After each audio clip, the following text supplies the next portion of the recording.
So, hey, and I'm Chad, and that's Whitewell, and we're Nope, just that's gonna have. Tina Fey. Oh yeah. Oh, sorry. I got to point this way. So we got Chris Barrett in the chat. Hey, Chris. He says thanks, Alec. Did you send him something? He asked if this was happening, and I said stand by. Well, kind of short staffed. We're gonna be joined by Drew when he gets home. I try to reach out to a couple other people, but we're just going to kind of talk about what's going on in comics, what's going on in pop culture, movies, TV, whatever floats our boat, because it's getting close to being Halloween, and I'm trying to figure out what I'm going to be. I think I'm going to dress up as Dorothy.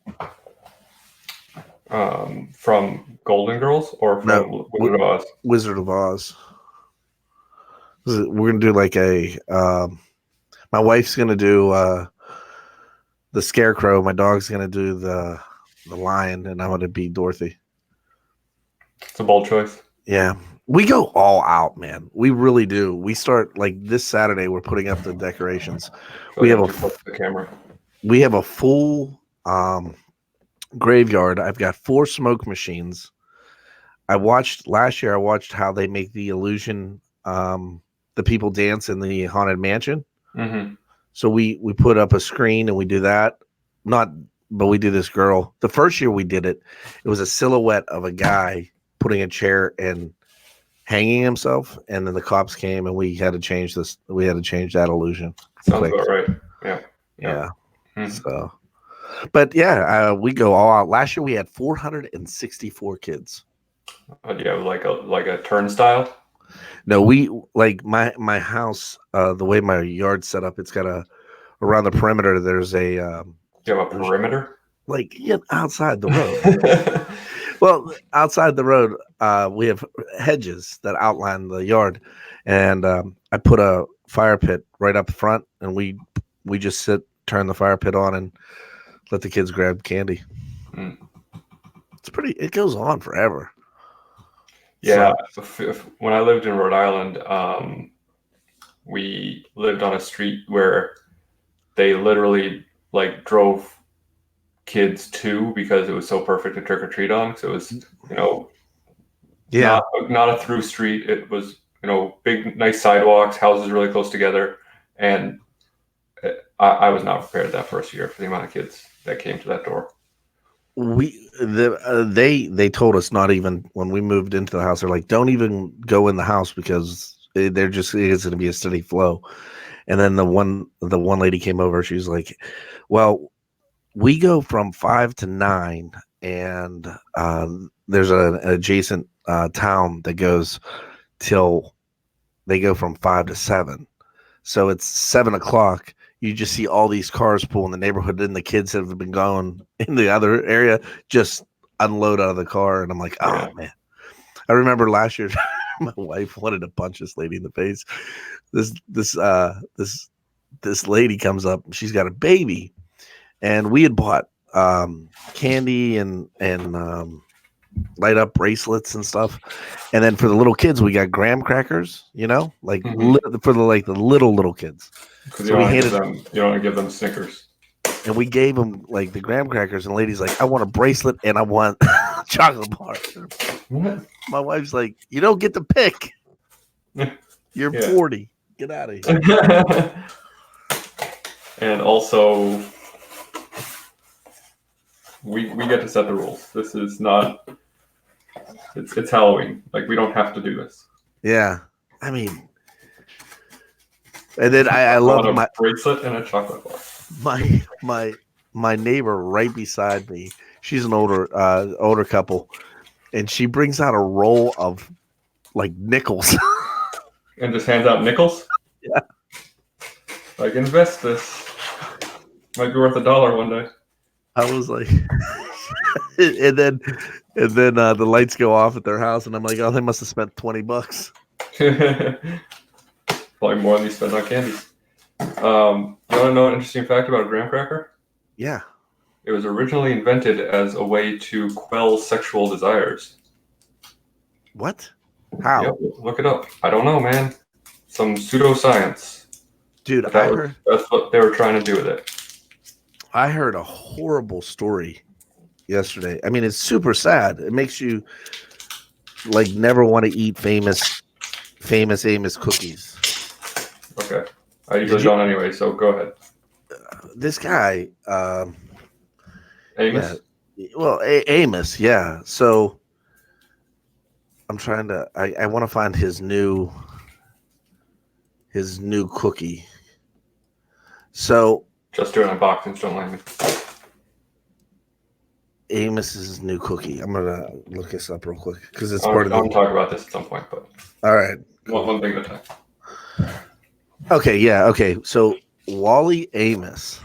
Is that really his name? Yeah, his name's. I figured Amos was like a character.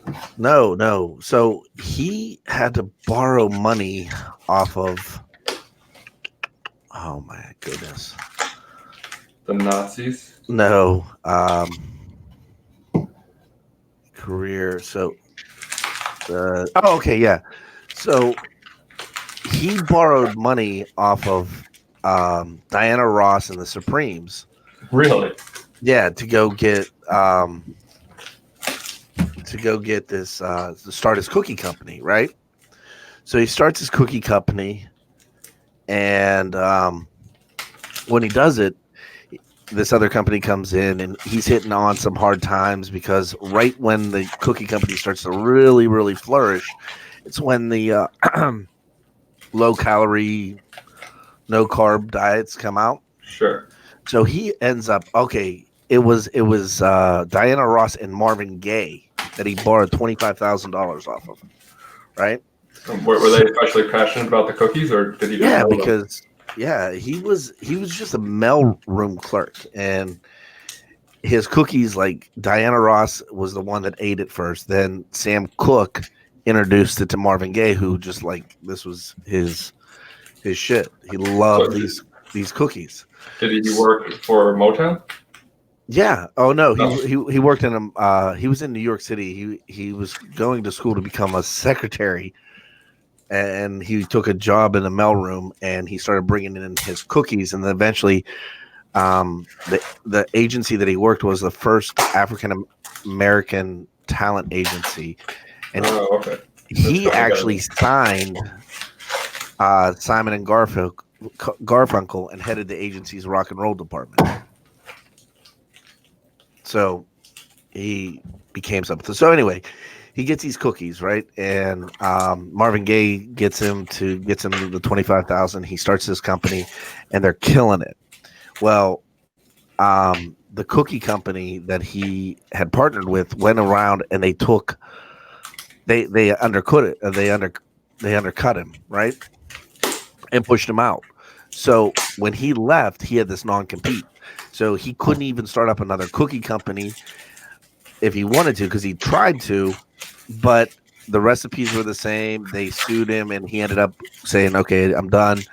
And he opened up this thing called Uncle No Name's Gourmet Muffins, because he couldn't use Uncle Amos anymore. He couldn't use that name.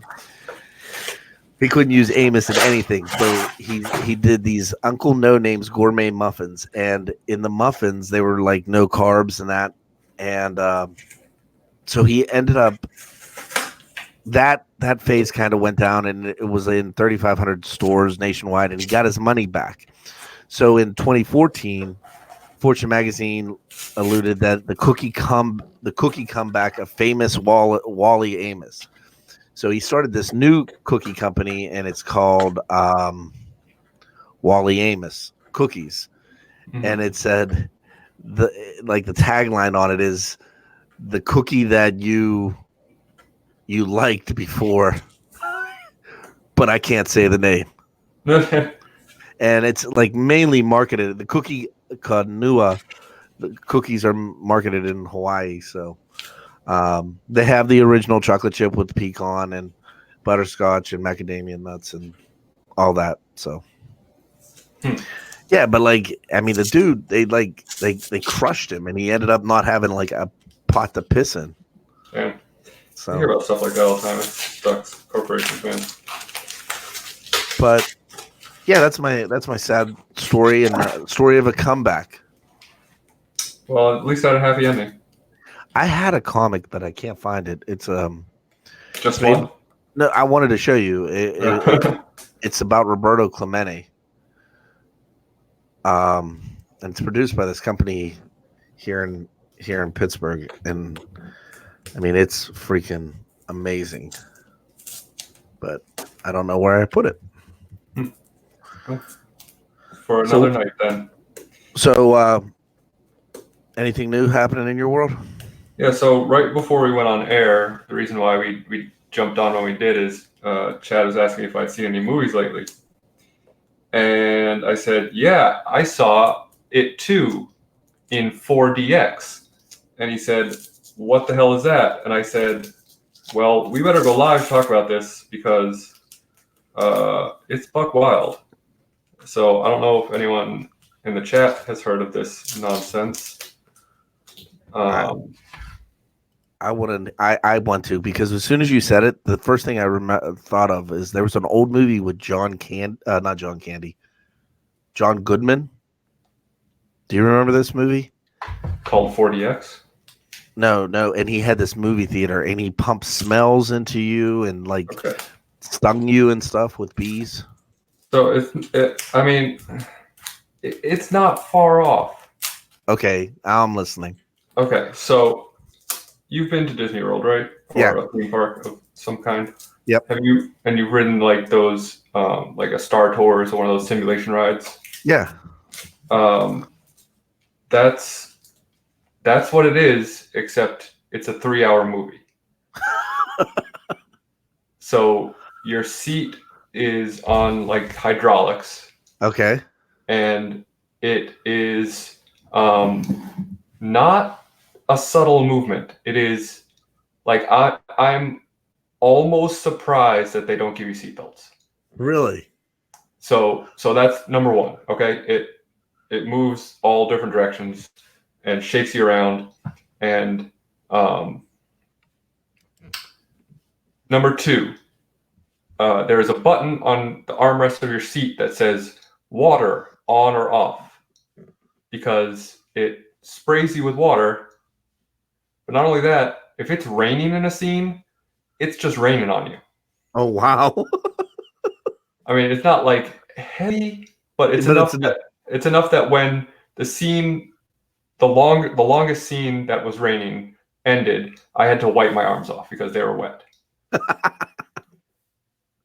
have little things that blow air on you from behind your head, so to kind of like spook you. But here's the most buck wild thing. Okay, so if that wasn't enough, so like, have you seen it too yet? Yeah, I did. Okay, so like any scene where something's chasing someone, like the old lady or the spider thing, yeah, it's just throwing you all around, and just it's making it like so much worse than what it was originally. So if that's not enough, let's say for example, you do get sprayed with blood. It's still just water, but like if blood, Chris Barrett's asking if blood, like someone gets like their head bit off or whatever, and it sprays blood, it hits you. Thankfully, when Bill Hader throws up, it does not spray you at that point. I was thankful for that. But so let's say there's a scene, and Pennywise hits a character. The chair punches you in the back. Shut up. Yeah, I swear. And does it do anything with the smells? So this showing did not, and I made the joke that like, oh, thankfully it can't do smells. I found out later it can do 8 smells. Wait, what can do smells? This 4DX movie theaters. They can do smells. I saw it too in 4DX, and it was disturbing. Yeah, it was a ridiculous wild ride.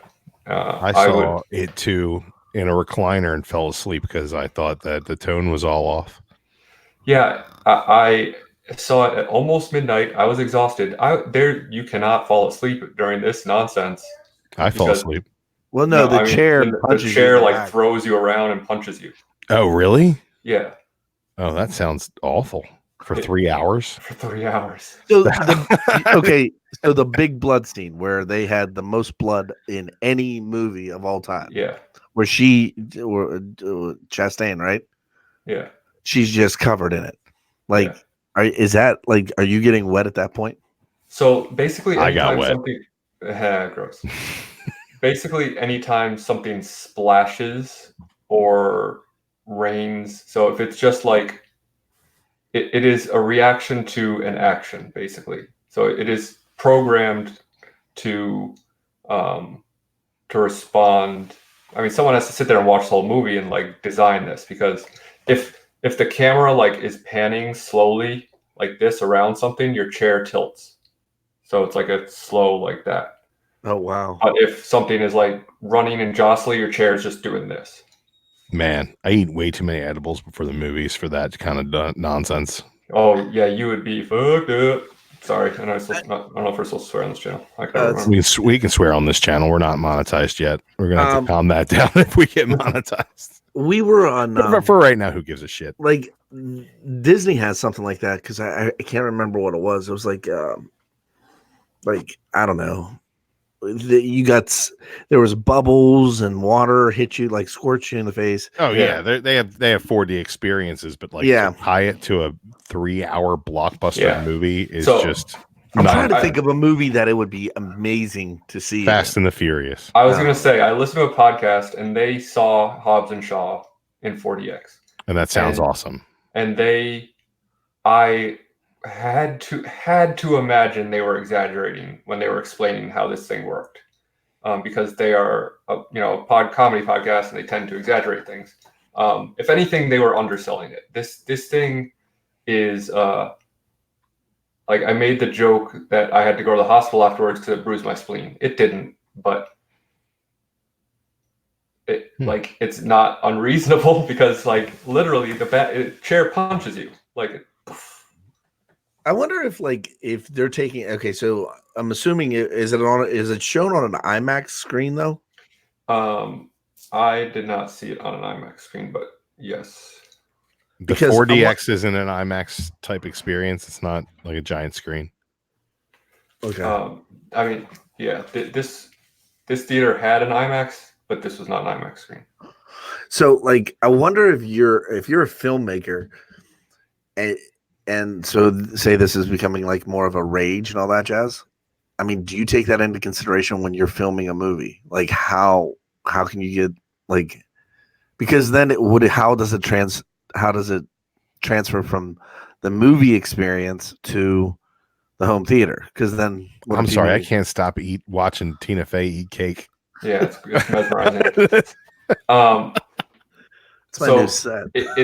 There's no, unless you were to sell a home chair that was thousands and thousands of dollars, I would have to imagine. There's no way. So this is. What did this experience run you, like dollars wise, in U.S. currency? I do not know. Someone else bought tickets for me. Okay, but you felt comfortable letting them get it for you, so it's obviously like they offered, so I didn't. Okay. The average 4D. You didn't look the gift horse in the mouth. No. How do you know what the horse is worth then? How do you know how great it would be? It says the average 4DX movie runs between 1950 and 2150, and it is included in the Regal Cinema, like the membership card. Yeah. Wow. So I will say, like, much more than 3D, this is something that theaters have on lock. This is not something you can replicate at home. Right. 3D you can do at home. I mean, that's kind of, I mean, if you think about it, that's freaking amazing, though. Because I would say it's worth experiencing at least once. I don't know if I would go for most movies, but like your big action blockbusters, right? Right. Your summer movies, you would definitely like. I mean, it would be like a Harry Potter would be crazy flying around like on a. If they re-released Die Hard in 4DX or Terminator 2, Jesus, forget about it. I'd be there. Tina Fey is making me hungry. I'm eating my meatball sub. That's okay. I'll go on mute for a minute. I could I don't know if I can switch her up. I was going to. Yep, I can make her go. Oh, no, not that. Sorry. Chris Barrett saying he would film it in Super 40 like The Hateful Eight, where it was filmed with a giant camera. Super 40 is even larger than IMAX. Yeah, I mean, it gets to a point where like resolution kind of maxes out, I think. But well, you're floating all around there. I was just making it right. I've been watching these guys since on the morning on YouTube. I've just been watching a lot of YouTube. I think I'm going to cancel regular TV and just stick with my Amazon Fire. Yeah, I haven't had regular TV in a minute. And the other thing is, oh wow, cool. Hey, do you care if we're gonna have another guest on here in a little bit? Yes, I care. Downright Nerdy podcast. Have you guys? Oh well, that's a good idea. Those guys are pretty awesome. So you want to talk about that book before we get those guys on there? Oh yeah. So I know I've talked about this before, but so this is the Once and Future second printing. Once and Future 2 comes out tomorrow with the 5th printing. That 5th printing looks absolutely amazing, though. Yeah, they all look amazing, but no shops order them because they still have first printing on the shelf. So how the hell are you supposed to get these? This is trickery of the utmost, and I mean, like, I respect Boom for what they're doing, but come on, guys, like, give me a break. I'll be able to get 5th printings tomorrow. I want them all. Or Wednesday. Check out these sweet newsstand spawns I got. I'll make your screen bigger. Oh dear. Always stressing. Number 8. Nice. That's awesome. Number 11. Number 17. Nice. There you go. I had something to talk about Spawn. Whoa, the movie. That movie. Oh yeah. Is that not gonna happen now? That was never gonna happen. I mean, really never? They tied 2 actors to it, which was crazy to me. I mean, Jeremy Renner was gonna be Twitch, right? And Jamie Foxx was going to play Spawn. So, I don't know. And the studio was going to let Todd direct it, but that shit was never going to happen. What a bad idea. It's a terrible idea. The first script, he said, Spawn wasn't in the movie. Well, no, I think the focus was going to be... Jesus. Okay, sorry. Man, I can't get this to paste. It was going to be mainly around what's his name, the detective, Twitch, right? Isn't that his name? Well, so then don't call it Spawn. Well, right. I would watch a Sam and Twitch movie all day. I love that series. And I thought for the longest time, I thought they had gotten Kevin Smith to write that. It was rumored that he was going to do a Sam and Twitch with that guy that he does Smodcast with. Oh yeah, bad idea. Bad idea giving Kevin Smith anything big at this point in his career. I mean, he does have He-Man right now that he's working on. Bad idea. Yeah, I mean, he's really great at getting stoned and going on a podcast. It does not seem to me like he's the kind of person that I want helming any sort of big property. Look at all of his movies. What are their strengths? Not plot. No, it's dick jokes. I mean, it's not only dick jokes.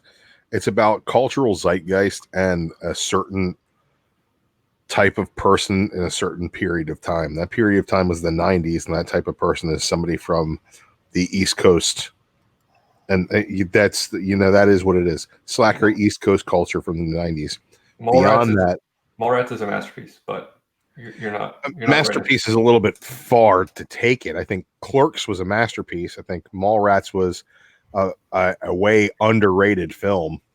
I know Chasing Amy did not age well politically. I know this is a hot take, but I enjoy Mallrats more than Clerks. Well, okay, good job. I'm not saying it's a better movie. I said I enjoy it more. I appreciate your enjoyment of it. See, I was introduced to Mall. I disagree, but hey, whatever, man.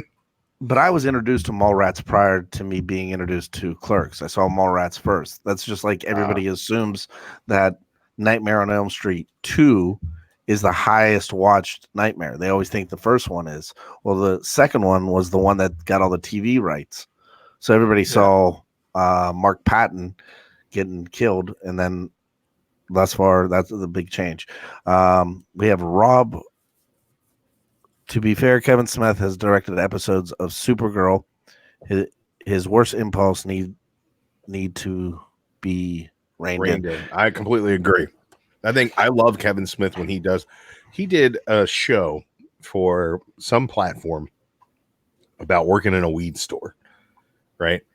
And it was like basically it was voted on whether or not the pilot got greenlit. And I don't know if it ever did or not, but it was damn good.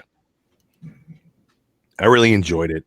Had an HBO series kind of vibe to it. And I thought it was really, really good stuff. And then I watched Yoga Hosers. Oh my God. And like that has like two funny bits in the whole damn thing. And well, he wants to put his daughter in everything ever since he put her in, what was it, Walrus? Yeah, no, I mean, he's earned the right. Tusk. He's earned the right to make B-movie passion projects. That's what he wants to do. That's awesome. And that's what he's good at. Like not everyone is James Cameron. No. And right. I mean, so I don't like when his name comes up as being associated with a modern comic book property. I'm like, why? Yeah, Kevin Smith might do a really good take on the script, right? But do not get him to direct a fucking DC superhero movie. Don't do that. Just don't. So I'm trying to think of the guy that he does the podcast with. Oh my God. Can't remember his name. But anyway, I think he's one of the head writers on Castle Rock. Isn't that the Stephen King? Yeah. Have you watched that? Yeah, I watched the first season. Did you like it? It was all right. All right. So one of the episodes was masterful. The rest of the season was good. Mark Bernardin. Okay. So him and Batman Mark on Batman guy.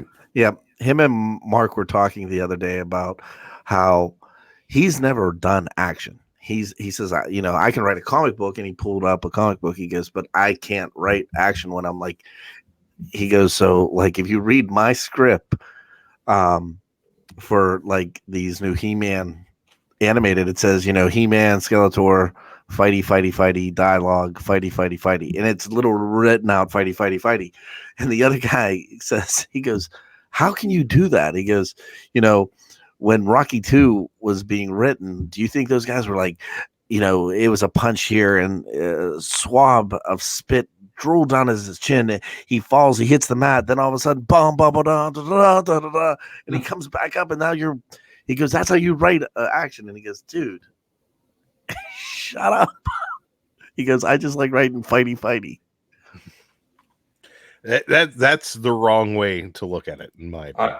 I just like writing dialogue, and then writing a bunch of fight scenes. Yeah. That's not true. That's not how I write. But it'd be the same thing. Like, if you're not going to write a full script, don't write a script. Though I will tell you that Dogma was awesome, man. But I got into an argument just the other day about this because we were talking about Pookie and Snape were in that movie. Well, people were talking about comedians and if they hold up, right? Like, who's the best of all time? And everybody was like Richard Pryor, George Carlin. It's Carlin. Carlin does not hold up. Carlin does hold up. Okay, the words that you don't say on. I mean, when he was blazed out of his head high on coke on SNL, but like towards the end there, man, his new shit was just terrible. He was also a 90-year-old man trying to be hip. I mean, He did that's okay. like saying, oh my God, what's the guy's name that got in trouble for doing the Naked Man? Do you know what the Naked Man is? Come on, Louis you guys. C.K.? Yeah, Louis C.K. Louis C.K. I mean, I think his shit is, he's a genius. Him and Chappelle, I think Chappelle right now is recreating.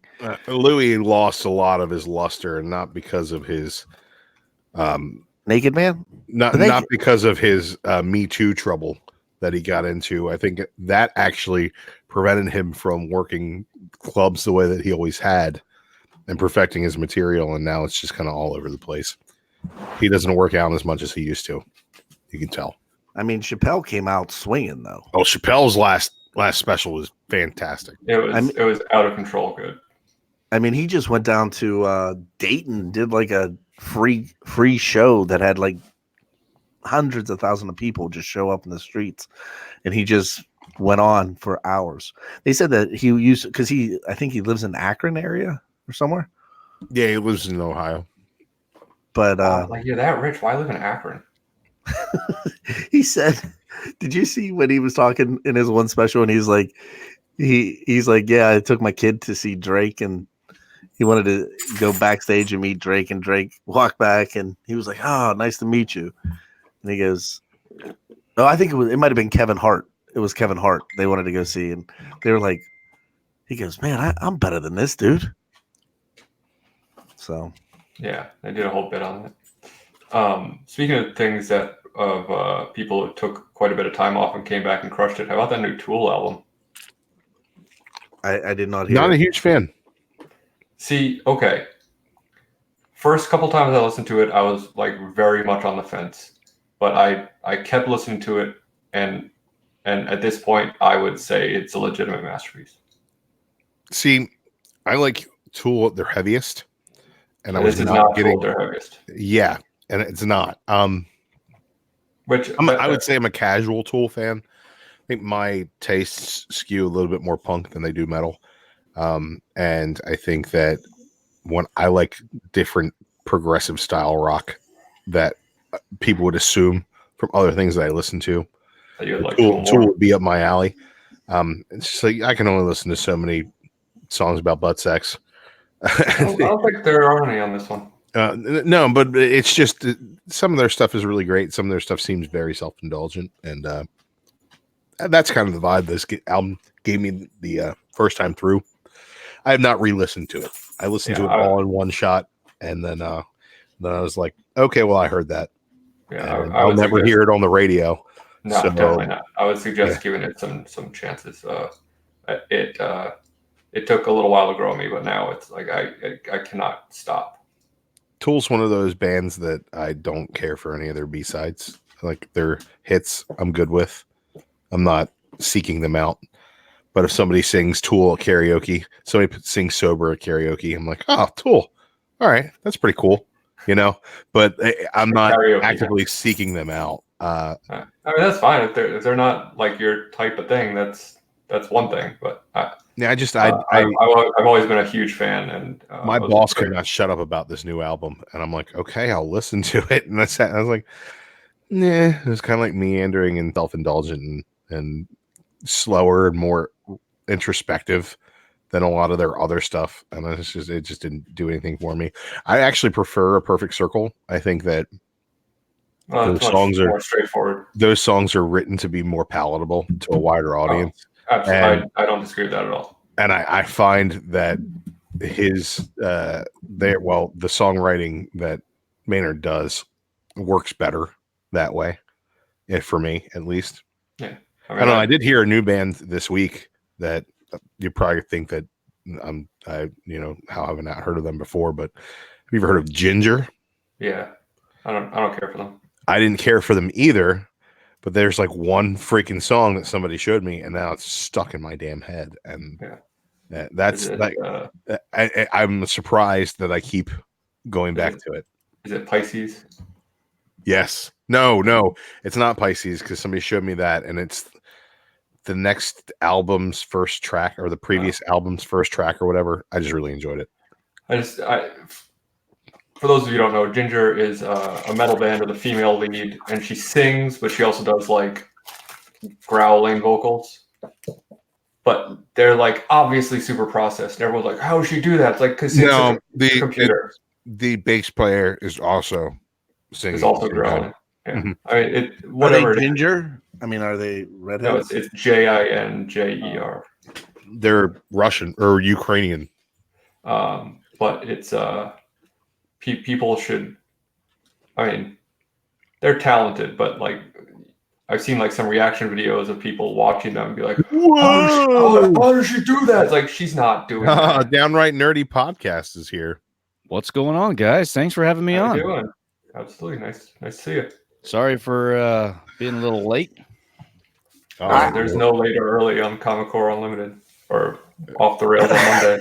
For sure. So Comic Core Case of the Mondays. That's what we're going to call this show from now on. I named the show Friday on a Monday. Yeah, I thought that was pretty good. So I actually got jealous of your set and Did you? Recreated mine based off of well, mine's just actually off a Good Mythical Morning, not a sponsor. Ripping off children's network shows. It's not children. They do like Will It. Good Mythical Morning is a children's show. Dude, You watch it, don't you? every day. I watch Yo Gabba Gabba. I'm high as a fucking kite though, so it's okay. Hey, did you guys know that that Yo Gabba Gabba? Did you know that that's the Aquabats? Is it really? Yeah, the Aquabats created that show. Huh. So downright nerdy. Thanks for joining us. You've been around for a minute, but you're kind of new on the YouTube scene, right? Yeah. We started our podcast back in February or so, and we just got onto the YouTubes maybe I would probably say June, a little like May or June ish area. Just seemed like something kind of wanted to just start dabbling my foot into, and just stumbled upon the awesome comic book community, and haven't put my foot on the brake since. It's interesting, isn't it? It's fun, man. It's fun. I mean, I've definitely met a lot of great people. I've been getting the biggest surprise for me has been the comic book auctions on online. It's been a ton of fun buying and outbidding a bunch of people for these awesome Yeah, it's terribly addictive. Right? Now, have you gotten your Grail yet? Oh man, do we ever? I mean, there's so many grails out there that we want. I can never really say. Oh, what do you got there? What are you pointing at? That's my grail. That's yours? Bone. So I love getting my grails are. Let's see. I got. The answer will probably be no. I don't have my grail yet. What would be your grail? Do you know what it is? Yeah. It'd probably be a.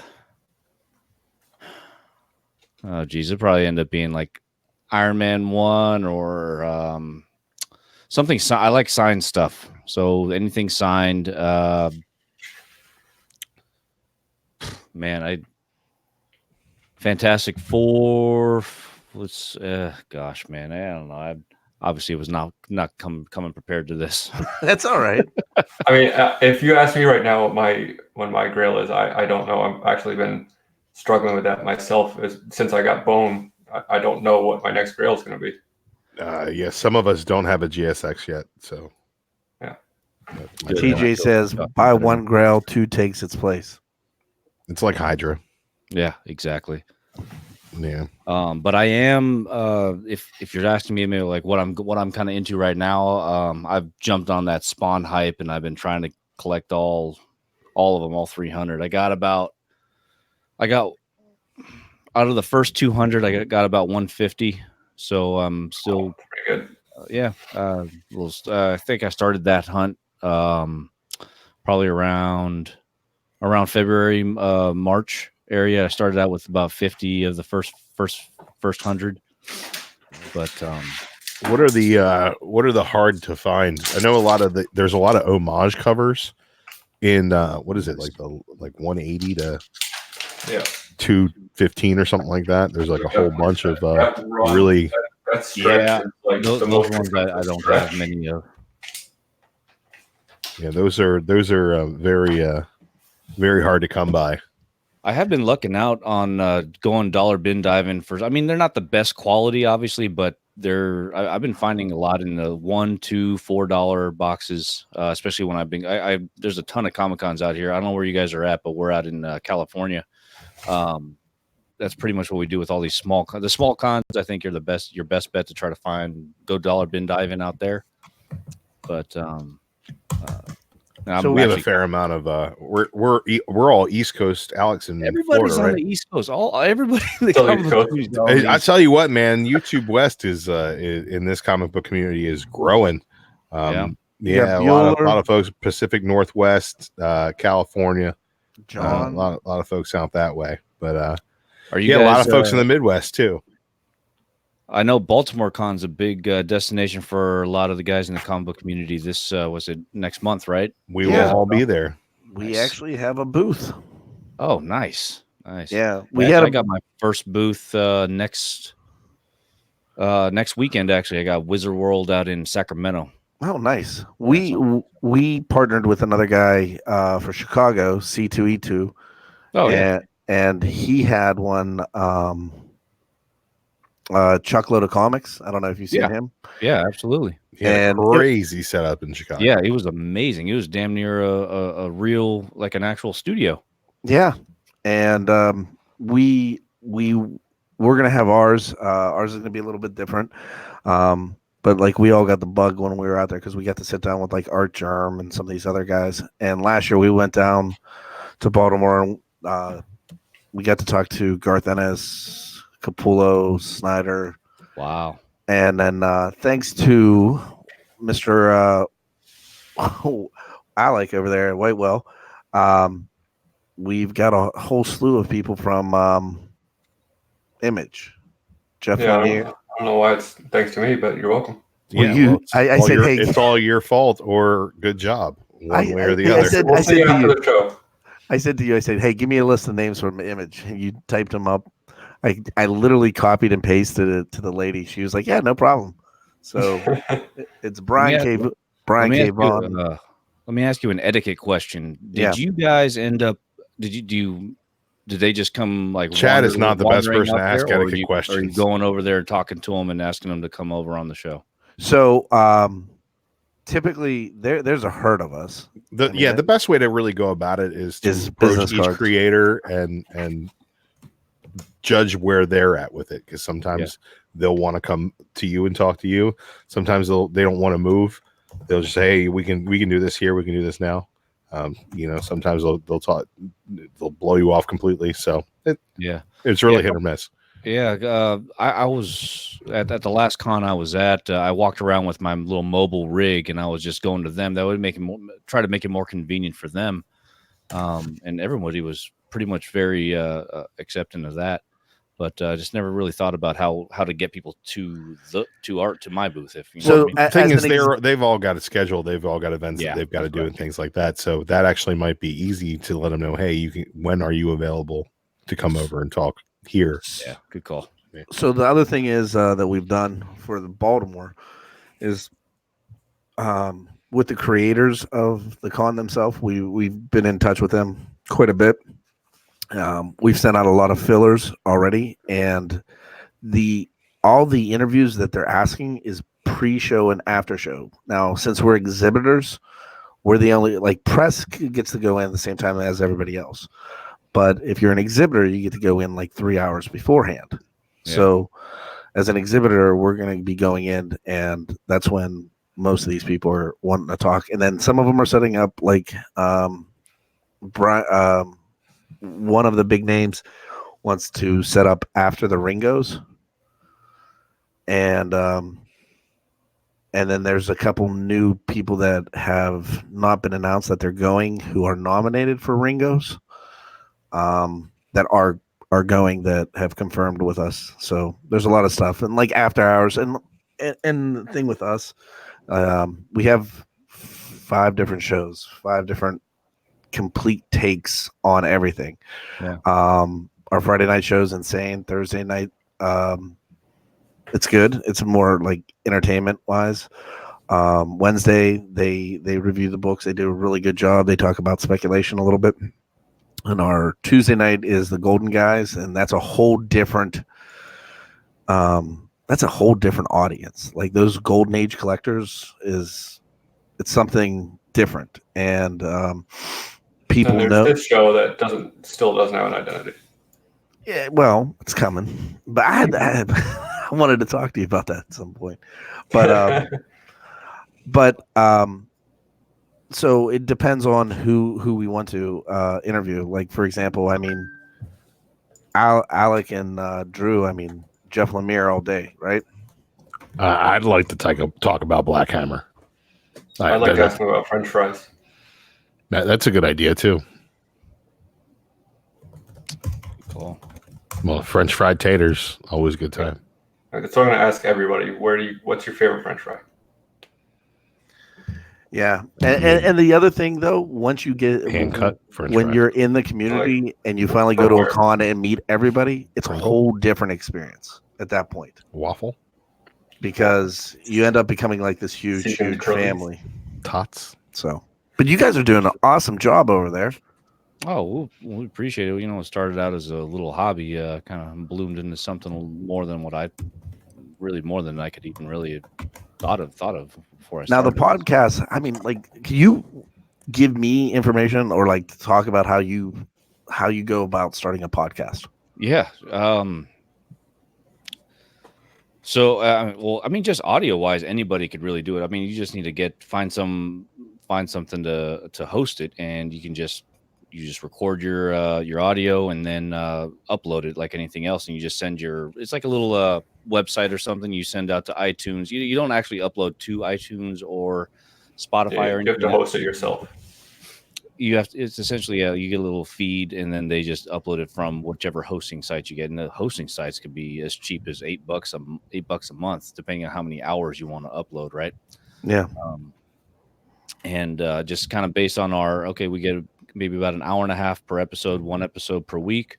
I just got the appropriate amount of hours that I thought. I've gone over a few times. Like a couple weeks ago, I had an author who I met on at Silicon Valley Comic-Con.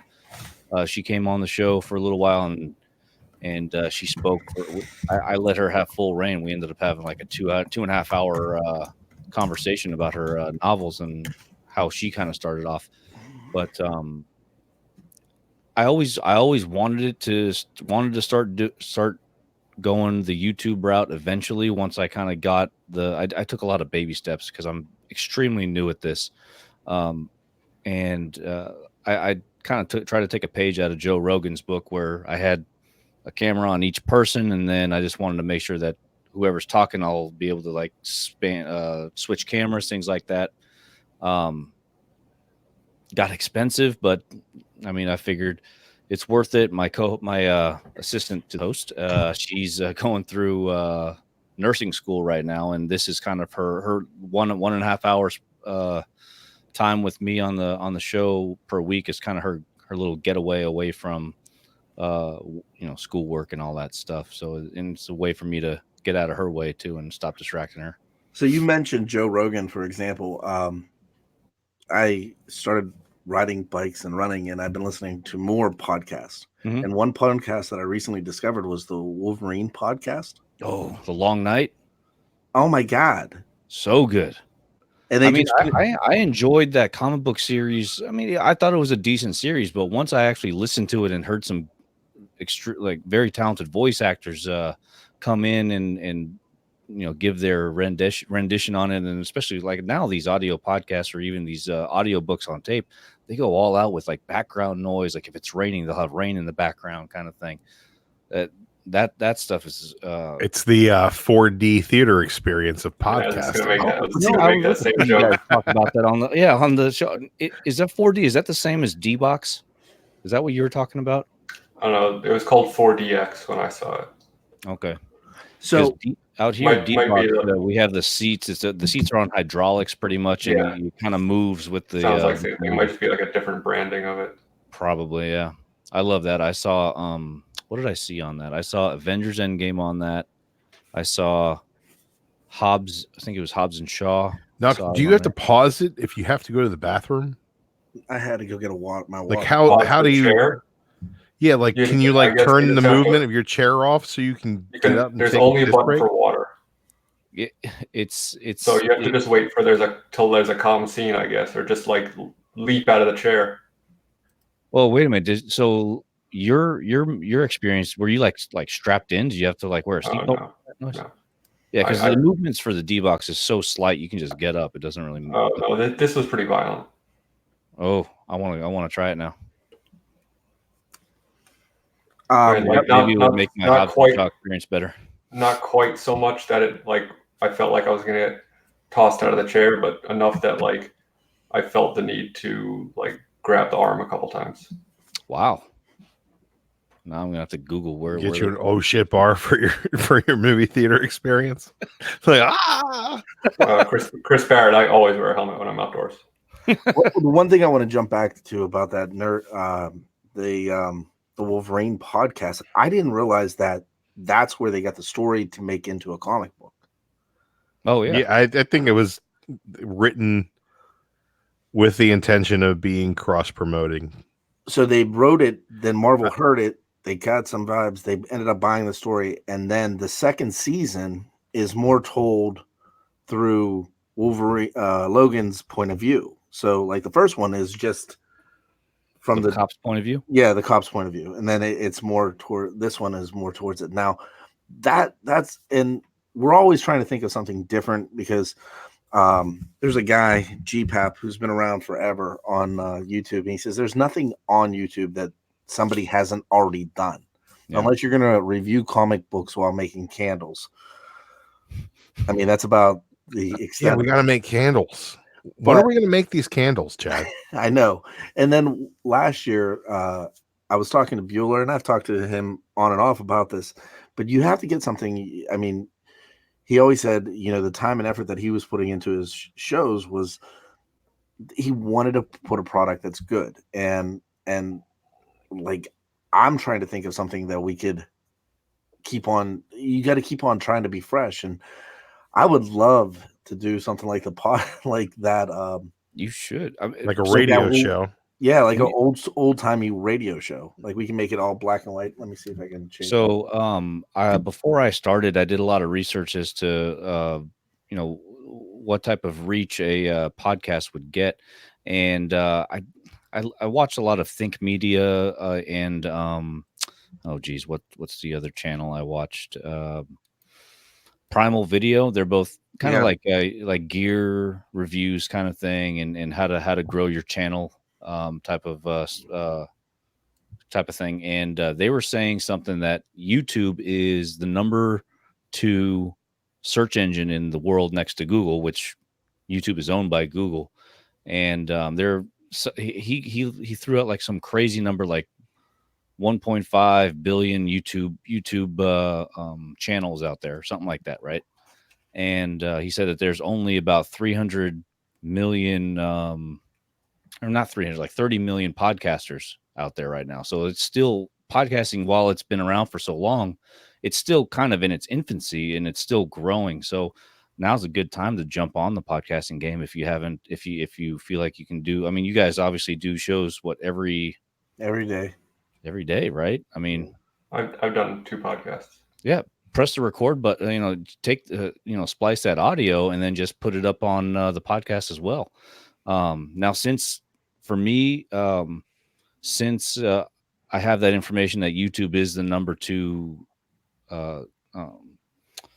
used search engine, I try to direct all my traffic to the YouTube channel as opposed to directing it to the podcast. I still get more listeners than I do YouTube because I'm so new to the YouTube game, but I try to do things that are that would specifically, I guess, make both viewers and listeners happy, I guess, whichever way. But directing them to my YouTube, I think it is. I always try. They always try to say like try to direct them all to one platform. I guess I don't know. So like all my IG stuff, I'll say, hey, go watch my YouTube channel, or if I only do a podcast episode that particular week, just check out my podcast, and then on my podcast I say, hey, check us out on YouTube. And then everything eventually goes towards YouTube. I don't know. I mean, if you do, if you're doing a show like your regular show, I mean, you could probably just convert that over to an MP4, rip the audio out of it, and upload that as a podcast, right? Yeah, that's what I think. Reggie Collects does that. I don't know if you're familiar with him. Reggie's been on with us a couple times. Yeah, Reggie just started a podcast as well recently, and I just noticed that he just pretty much just takes the audio from his YouTube channels and puts it on. Yeah, but it's good. A lot of his shows, like especially his live streams, are basically a podcast. Like it's just, Reggie's my bro. He does something much different than what we're doing here. Which I mean, not that this couldn't be like we're not doing a lot of visual stunts that couldn't be translated to. Wait, I want to do stunts. I didn't know I was allowed to do stunts. Look at this. Look at all the cool stuff I can put on here now. Look, we're not doing any visual stunts. Nobody. When you listen to the audio version, you're not going to be seeing all these stunts. It's just another way for people to dancing pumpkins and eating cake. Well, I mean, Kat Wren is she's doing a new show, and I think Mark is going to be a bartender, and it's making a drink to drink to whatever comic book they're reading, right? Oh, okay. And I mean, Drew, shit, you are a bartender. I am a bartender. She stole my gimmick. I thought you were going to say like what edibles to read. Yeah, I was going to say you can choose which strain to eat with. All are good. When you think about don't be a picky Vicky, man. Just have a good time. When you think about it, I mean, like not everybody is able to watch YouTube all the time, right? There's people that have long commutes that may want to listen to what's going on right now. Like for me, for example, even right now, earlier today, like I was driving back from my sister's house to try to make it on the show, but I was like, oh, I had my YouTube on. It's probably not the safest thing in the world, but it would have been nice to have like, just something going on in the background. Let's say I did miss this and I wanted to hear what it was. I could listen to it on my commute. Just another way for someone for people to, consume the content, and, if they miss something or whatever. Giving you guys ideas too, so feel free to steal anything we come up with. I think I'm gonna head out for the evening. I gotta work in the morning. So thanks, guys, for chilling. It's great fun as always. Thanks for hanging, Alec. And I will see you guys soon. Take care, sir. Bye. Take it easy, man. So now you're in here with us. Now the real questions begin. Show me on this doll. No, don't. That's not again. That is not one of the questions. So I'll give you some advice. I've been on here now 2 years on YouTube, and don't ever put your link in the chat. Don't do that. Link to on the. Don't put your Streamlab link in the comments. Somebody will hijack you. And then show Kitty. Oh well, I mean, we had an interesting. The Comic Core didn't start off as the Comic Core. No, Comic Core started off as let's just say Reviews from the Batcave. Chad was part of a channel called Reviews from the Batcave, and they decided that they wanted to branch out and do a live show on Friday nights. Blaster Stash It used to be on Friday nights. Blaster Stash It had to change their schedule to Sundays. Then there was a void on Friday nights. We used to do a live show every Friday, changed to Sunday. So there was this void on Friday nights, and Chad and his old partner decided they were going to fill that void with a group of YouTubers, get a bunch of people together on one show, one chat show to like represent kind of the whole community. Was it the first time or the second time? It was the third show. Third show. Okay. Yeah, I decided I was gonna. Yeah, I wasn't busy. I was gonna fill in. There had been some roster issues, so I decided, yeah, I'll go on this new show with these guys. And yeah, the third show, basically, Chad was like, "Hey, this is a community show. Whoever wants to be on the show can be on the show." And we were using Google Hangouts at the time. So he put the Hangout link in the chat, and a bunch of people joined. And it was a who's who of who was doing YouTube videos at that point in time. And it was a lot of fun. And then, yeah, and then somebody hacked the stream and replaced our stream with child pornography.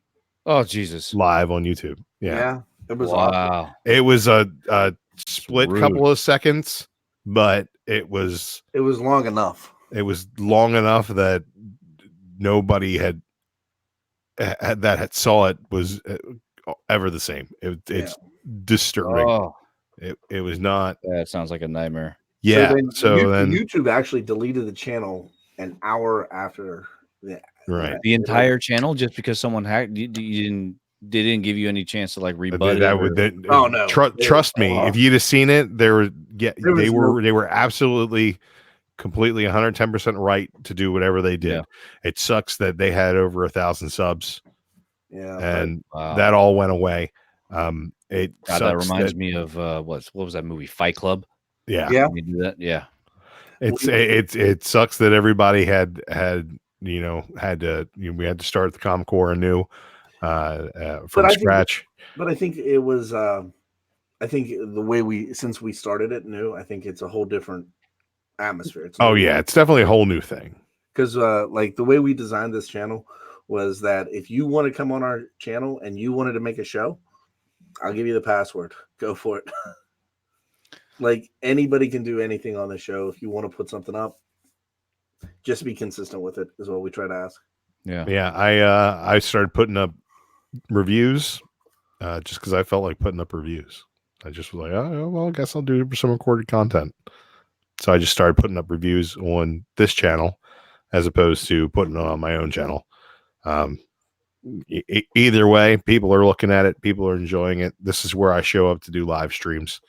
So yeah, I started watching your guys'. I obviously you guys got so much content. I traditionally work at night, so I'm not always able to catch your guys' live stream while it's actually live. But man, I like I said, I put it up on my phone and I listen/watch it on my way home, and I've probably been I've been a fan for about maybe 2 months is when I first kind of started discovered you guys, and dude, you guys rock every single time.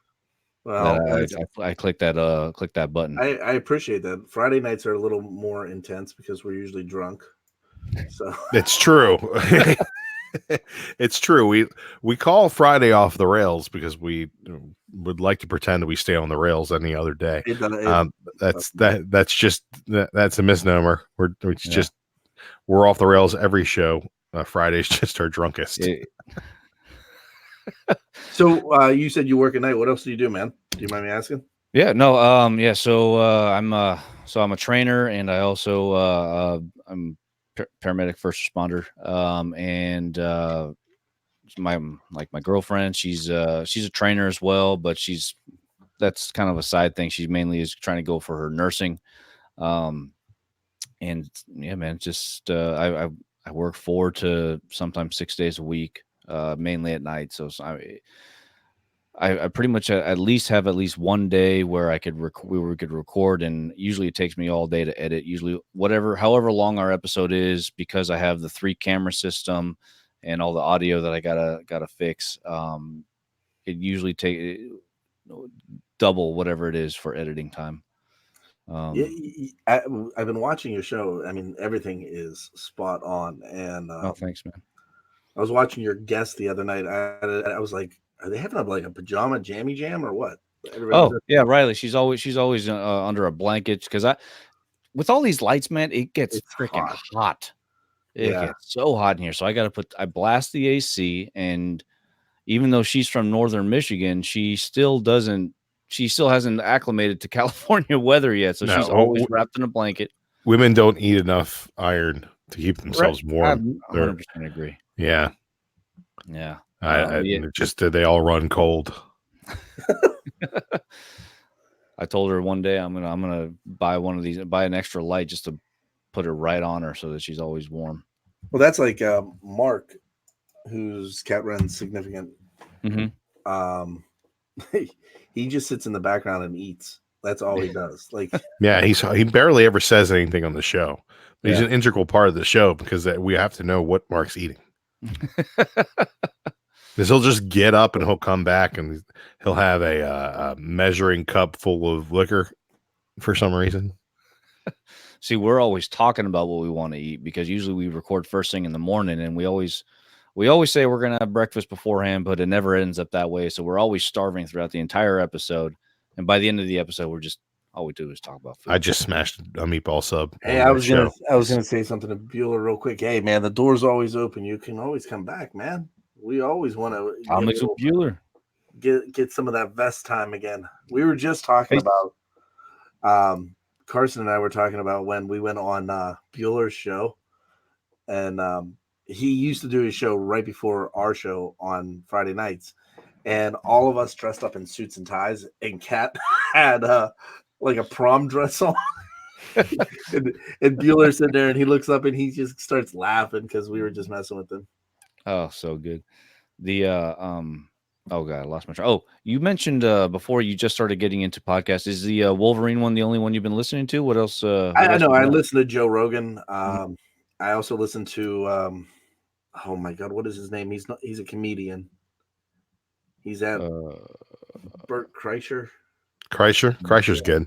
Yeah. I like to listen to Lords of the Long Box. Yeah. They're I my haven't gotten a chance to. they're great, and TiVo's on YouTube. Lords of the Long Box as well. Veteran of the community. He does a great job translating his YouTube show that he does live on Wednesdays into a podcast, and they break down different pieces of it as well. Nice. Does a great job with that. I also listen to Small Town Murder. Really great podcast.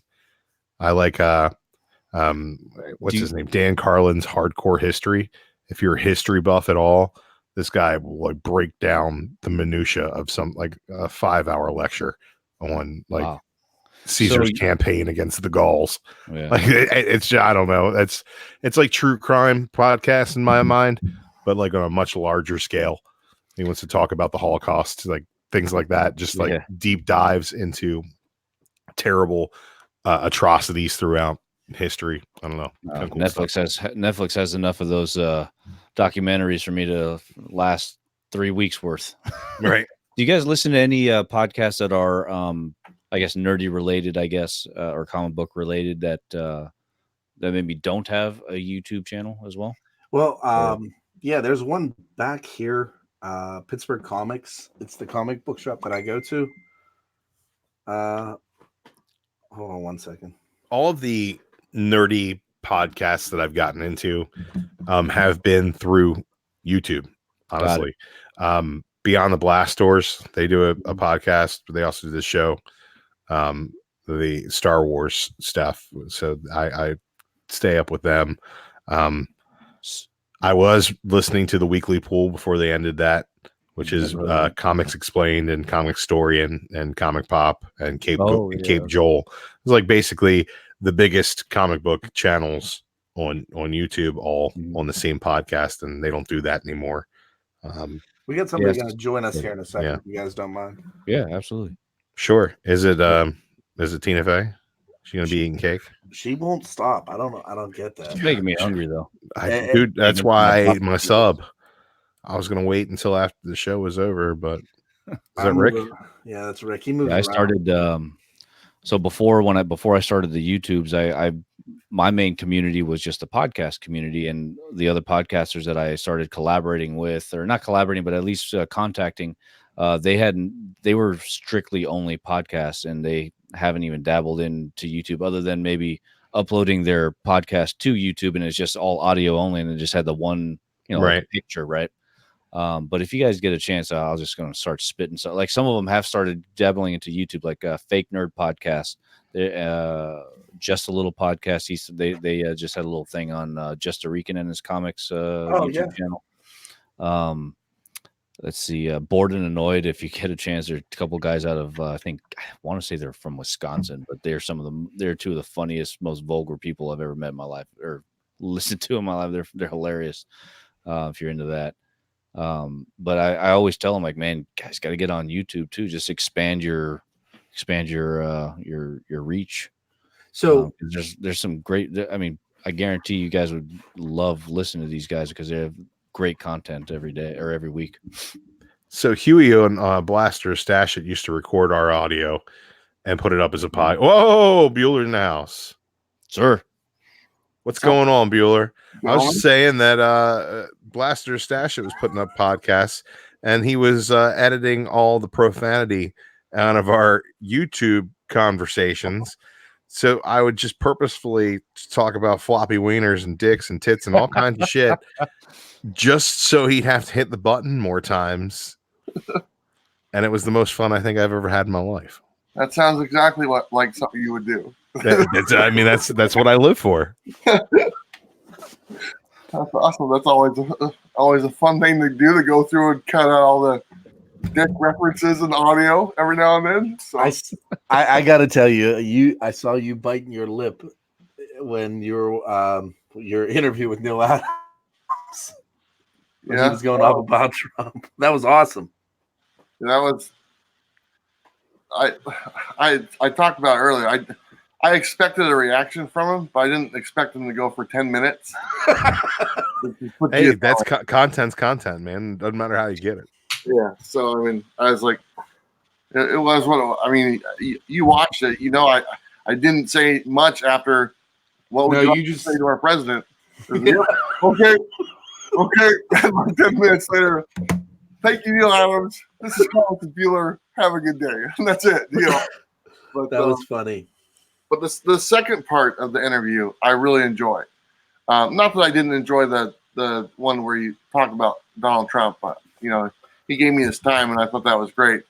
But the second part, when it's about comic books and stuff like that, it's a great interview, and it's he really enjoyed. You're gonna get me in trouble even more, but it was a really good time. I really liked talking to him, and I think I earned his respect right away.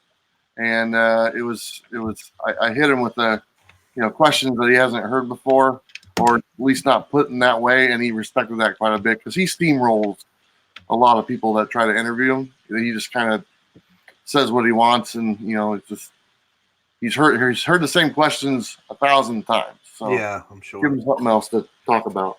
Now I've had interactions with Neil Adams at cons before. And I think, like most people who've had more than one interaction with him, I've had good interactions with him. And I've had not so good interactions with him.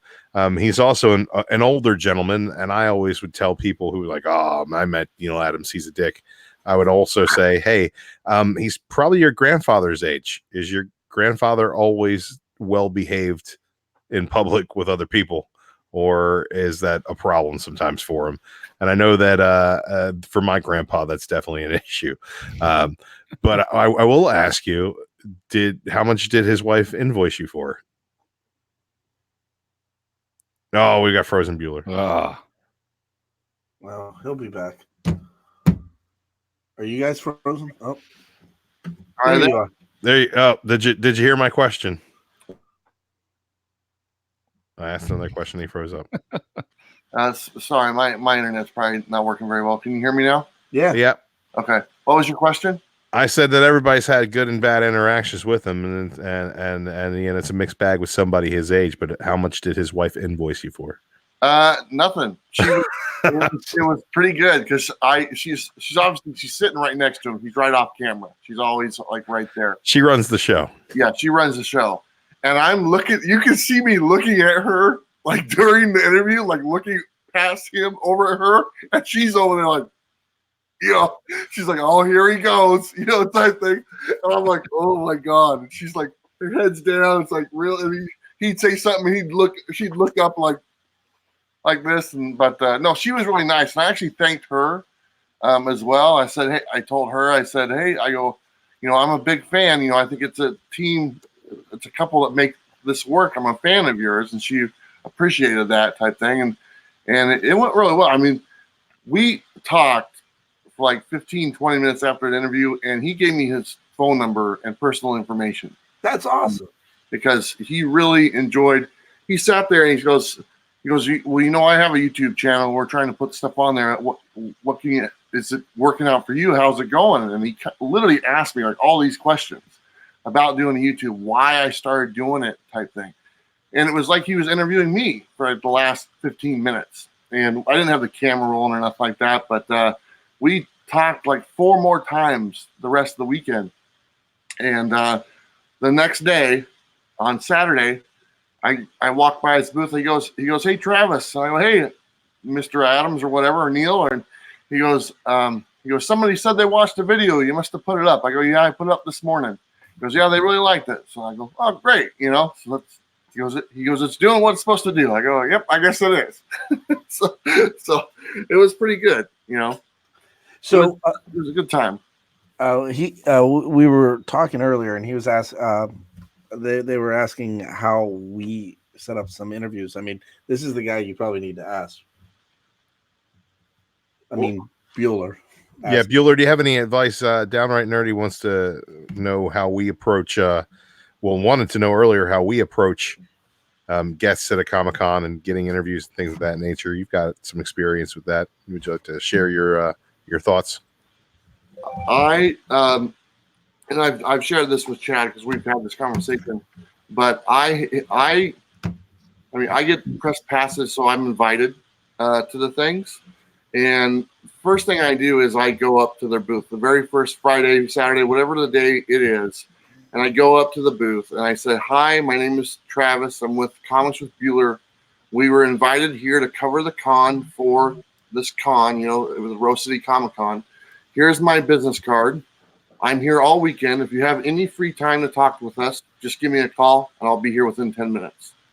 And just like that, every single person I've talked to said, that sounds great. Let's set something up. I'll let you know. How about 1 o'clock? Great. I'll be right back. We'll set up. We'll get everything to go.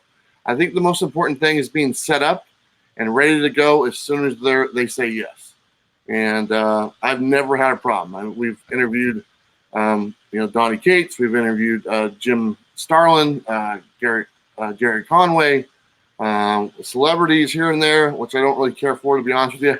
But Jim Shooter. So we've been pretty lucky. So everybody said yes, and I try to make it as official as I possibly can. Because I'm there when I'm at a con. I'm working for the con. I look at it that way. I'm not there to go shopping or just hang out and stuff. I do, but don't get me wrong. I'm there representing them. Yeah, they probably don't like the Trump interview type thing, but it's probably not their goal. I left their logo off that one for a good reason. But all the other stuff, I'm literally there for them. I'm there to represent them and put my best foot forward, and that's the way I look at it. I've made a lot of good contacts because of that, so I can't complain one bit. That's great advice. Thank you so much for that. I was telling the guys earlier that I got another con next week, and I was just kind of asking exactly that, how to go about getting talking to these folks and either bringing them to my booth or going over and just bringing my mobile rig over there to them. Yeah, I've found it easier just to go to their booth, and it also depends on just how busy the con is. And if it's really busy, like Saturday at the con, I knew I wasn't going to be able to sit down and talk with anybody because it was so busy. But right. Friday, the very first day, it's not that busy. And then like towards the end of Sunday, the same boat. And so that's really when I, try to do my stuff. But Saturday I was there. I just went there and just hung out for the whole day. I didn't even have my camera on me. It was literally in the car. Yeah. And I walked around, enjoyed the con. So Chris Barrett has probably the most truthful comment in the chat. Bueller is the professional side of interviews, where the Comic Core is the gang side. Throwing them gang signs. Now, if either of you, Bueller or Downright Nerdy Podcast, you guys get a chance to meet Warren Ellis and speak to him, be sure to ask him about Dog Welder. Garth Ennis. Garth Ennis. I'm sorry, not Warren Ellis. Garth Ennis. Ask him about Dog Welder, because I asked him about Dog Welder 3 times. Yeah, Those were all 3 questions that I had. That was Chad one- was pissed. Chad was pissed. I remember watching that. I was like, what is happening? Look. He's never going to forget that interview. No. He's going to be like, that one guy fucking loves Dog Welder. What is wrong with him? Now, a shout out to you. I saw the Liefeld comment for Bueller. Which one? You're Rob Liefeld, and you were communicating back and forth. Oh, he just said thank you. That wasn't much of a comment, but I'll take it. It's better than what he did to me in Chicago. I'm pretty sure he blocked me on Instagram. I don't know why, but like I go to look at his profile on Instagram, I can't find it, which means he's blocked. So I don't know what I did. Did you interview No, Liefeld? I've never interviewed Liefeld. I talk highly of him, but I have fun with it. Don't get me wrong.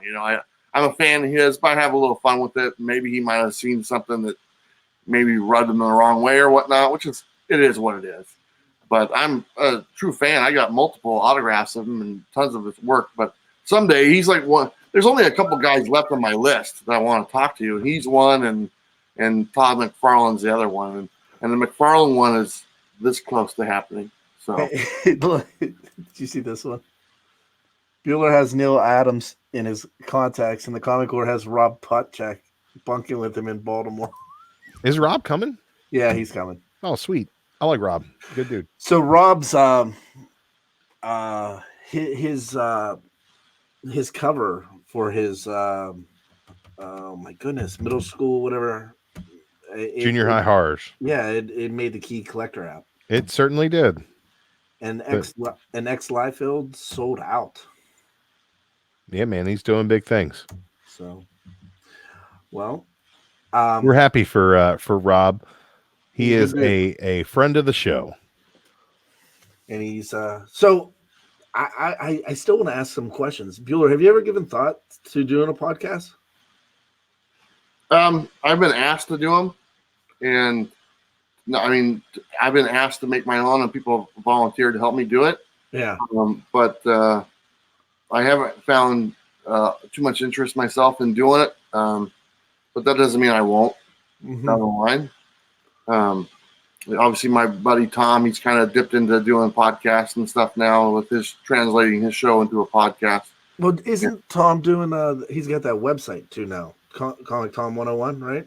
Yeah, I'm writing on that website, which I hate doing, but I'm gonna do it anyway. I'm not a writer. I don't hate writing for the website. I hate writing in general type thing. I get you.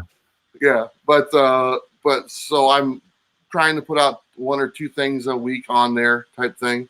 But the podcast is something I've tried to think what my videos I could translate to a podcast, and a lot of my videos are very visual type videos.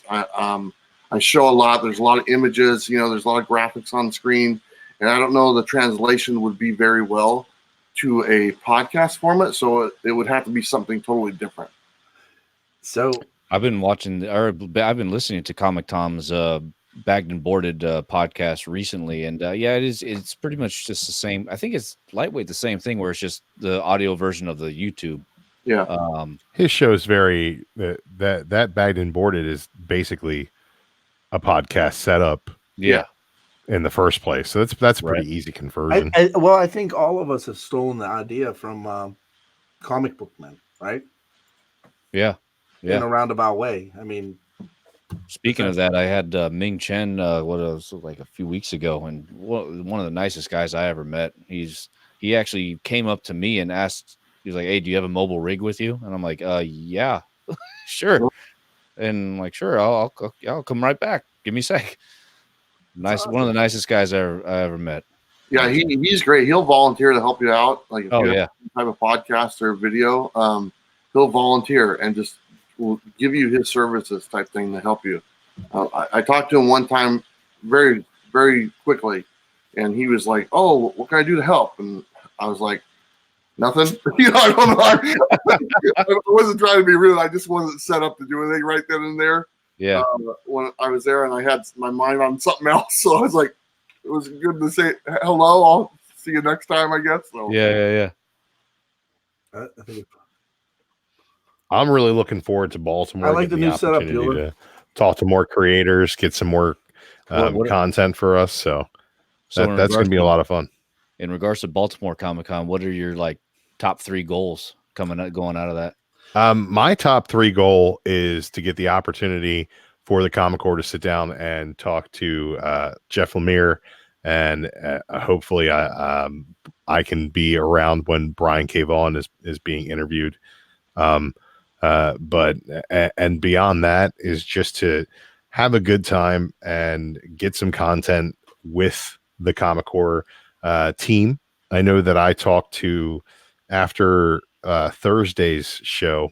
It might have been I forget which the last after stream I had spoke to Kat and Mark. It's probably Thursday. We talked a lot about the things that we wanted to do, the kind of the goals that we wanted to accomplish, doing some man on the street type interviews with people at the con, just guests of the con, and getting some cosplay.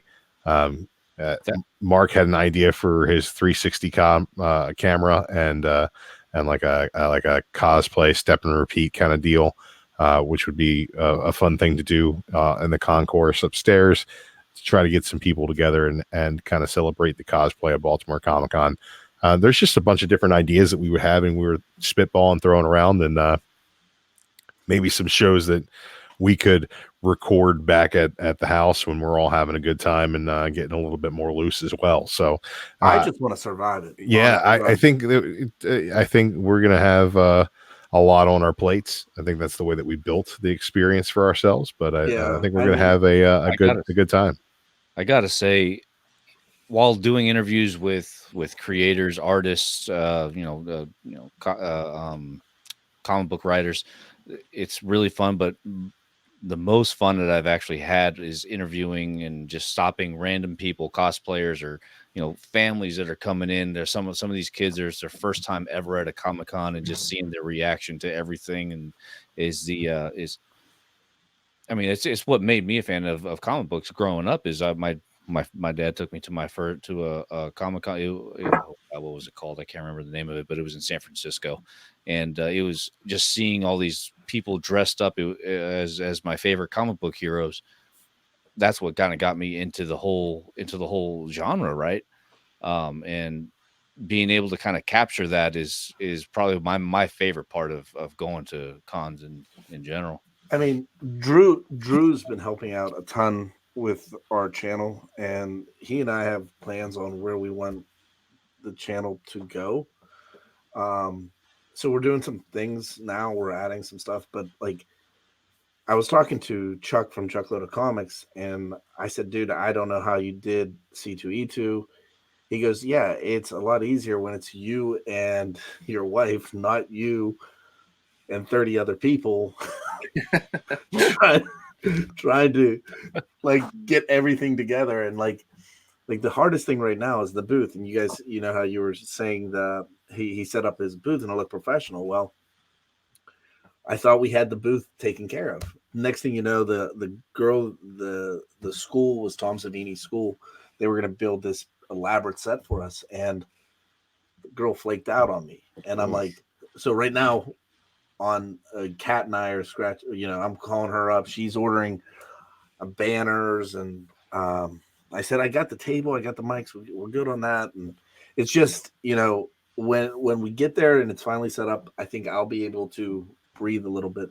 I get nervous about shit. I think Vistaprint has a deal going on right now for like banners and things like that. Any like those type of big things. Yeah, I've been on that Vistaprint website looking at stickers and shit. So we'll see what happens. Stickers are surprisingly expensive.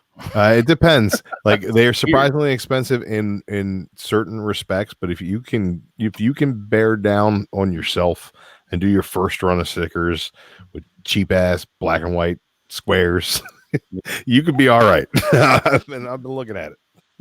Bueller has stickers, don't you still? Yeah, I was on the boxes. They had the stickers, and they were expensive. I mean, literally, it was like for 100 stickers, it was like $85. Yeah, for 100 stickers. So I said, I can't I'm making very little on those boxes, so it doesn't make any sense for me to spend almost $1 a sticker for a $10 box type thing.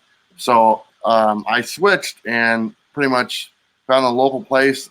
I shrunk the sticker down so I could fit 12 of them on one page, and I just go get them printed at this local place for like 80 cents a page. So it's like 12 stickers for 80 cents. No, You I'll go in there. You get the paper cutter. And Yeah, I just cut them myself into the squares. It takes a few minutes. That's what I ended up doing. They're not as nice as the other stickers, but they don't cost $1 each. They only cost about 10 cents a piece, and it's a lot. everybody gets a sticker. If you want to see something evolve, you go back and watch Bueller's channel and his set, how his set has changed. I'm looking in the background and there's no more Jack Skeleton. Yeah, the Jack Skeleton. I don't even know where. I think it's somewhere. I don't know. I change it up all the time. You know that. I got like 5 different sets in my house. This was because of you, man. Because you said I have an idea. I was going to do an interview with you, and you don't have to say a word. Yeah. And then the one day you jumped on, and I had you on there because I wanted you to see it. Yeah. But now real quick, I want to show you guys this. She has to make an appearance. Look at her. She's sitting right there. Sitting right next to me. She's been sitting there the whole time. In case you're not aware, that's Nipples the cat. Nipples! Making her another appearance on the Comic Core. But literally, that's what she does. I mean, she just sits right next to me like all the time. Good girl. Good girl. Well, animals and wow, my type of stuff. Hey, welcome to the community. Check us out. Do you guys? I'm sorry to interrupt. No, that's all right. Go ahead. I was just going to ask. Do you guys ever dabble in the cosplay at all? Cat Ren does. Yeah. I have no time for that. Like my deal with that is this. I like to think of myself in a lot of ways as a perfectionist, and I don't want to wear a costume unless I look like the character. Like I really appreciate people who put in, the 80% effort and can go about that. And like, yeah, they look fine. They look great. I would not be able to do that.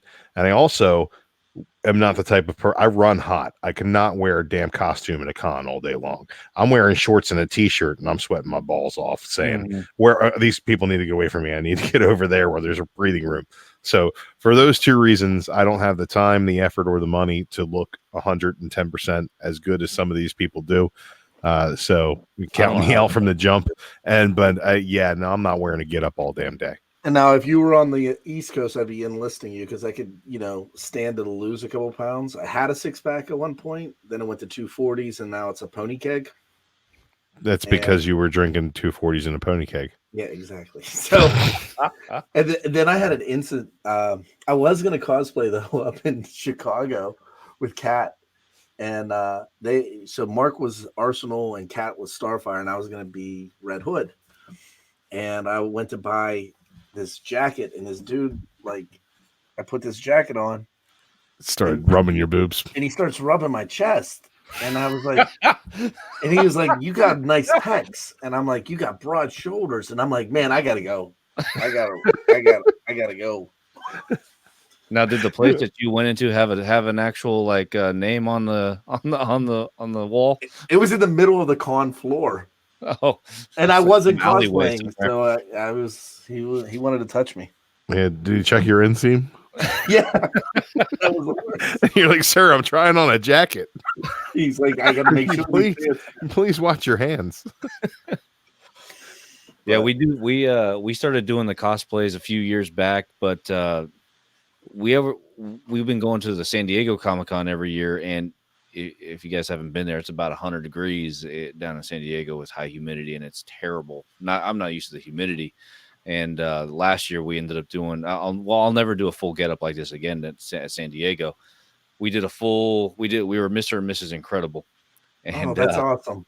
Yeah, but she made this full, like, just skin tight, costume for me, and it was the hottest thing I'd ever worn. Even though it was so thin, it was just didn't breathe. Like, you did not breathe at all. And to make things worse, by the time I could only do it for the first 4 hours. I was done by about 1 o'clock to maybe 1 or 2 o'clock, and I was like, all right, I'm done. I go into the men's room to go take the thing off. She didn't put one of it zipped up from the back, and it was this tiny little zipper that I couldn't freaking reach. Right?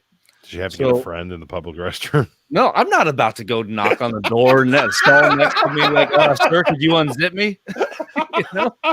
So, could you be a gentleman and could you be a good sir, please, and just help me out? And it was humiliating, but I ended up just ripping the damn thing, and that was it. I told her that was it for that. Nothing. Hey, that was fun. Let's do that. Never. It was a good story. It's a good story, I guess. Well, yeah, I love like when we were in Dallas for Fan Expo, I met some of the Blaster Stash guys down there, and they was a I don't know if you guys are familiar with Overwatch, the video game. They had like the whole crew from Overwatch, and everybody had such an ornate costume, and I just looked at the guy in the Reinhardt costume, and you just could tell that he had, it looked like he was posing with everybody else, but he had to have the worst expression on his face under that damn getup. He's probably just miserable. You get out there and like, why did I agree to be the guy in this one? Yeah. Bueller, you cosplay? I cosplay as Bueller on Friday, and on Saturday I was Travis, and I was Bueller again on Sunday. See, I was I won't call you that because remember on the very second show I said Travis. Sam still doesn't know what my name is. He still calls me Bueller. He's never called me by my real name, and he's stayed at my house multiple times. Let's leave poor Sam alone, okay? It's a tangled web he weaves. He does.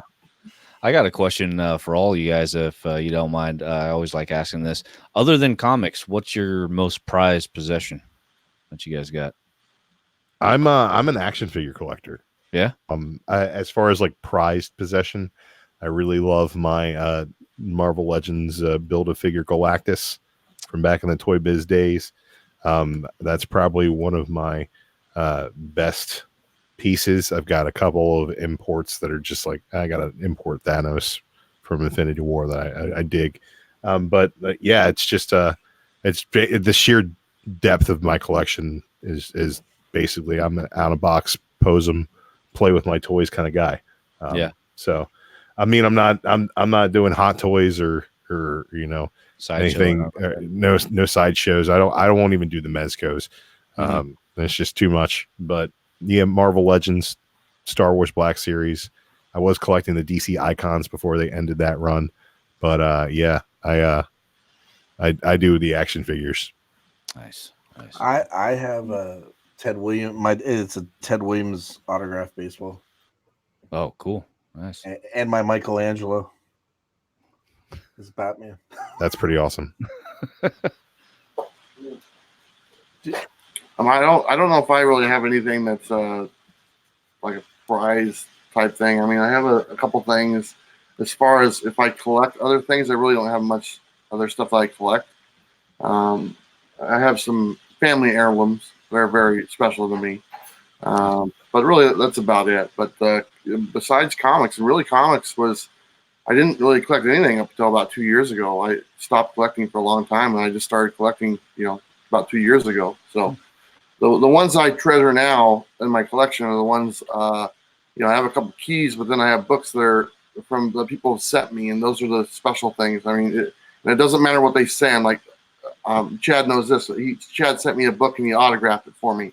That means the world to me. And I literally have a long box of just books that are autographed from people that watch my show or friends I've made type thing. And those are very special. So I mean, that's I guess that you could say I collect autographs on things from people. I don't know, is that thing? Yeah, no, I like it. I dig it. That's awesome. Yeah. Well, guys, it's about 12:15 my time. Holy moly! I got to get going. So if you got Downright, you want to give I a got shout a out? review to record. Dude, hey, just shout out to you guys, man. Thank you so much for having me on. And yeah, I was a big fan of all you guys. And just keep doing what you guys do, man. I love it, man. It's seriously this comic book community that I kind of fell into has been the most accepting and most friendly. didn't expect it, and it's an honor to just be on with you guys. So thank you. Awesome. What do you have coming up on the show? Oh, we got that Wizard World next week. We got let's see. I don't know, man. It's just a week by week basis. Kind of do this kind of whatever comes our way, really. Nothing really too crazy. We're going to be doing a lot of like holiday specials. We're doing a couple of collaborations with some other podcasters out our way that are only I believe most of them are just podcasts only. But I'm going to try to get them to do a video thing for any fans on YouTube that I may have. So. Very cool. Nice. Bueller, you're on every night, man. How about you? Just my regular stuff for the most part. I have to do my top 10 video probably tonight, then my sneak peek, and then I got to get back and I got to do some more of my eBay versus Overstreet.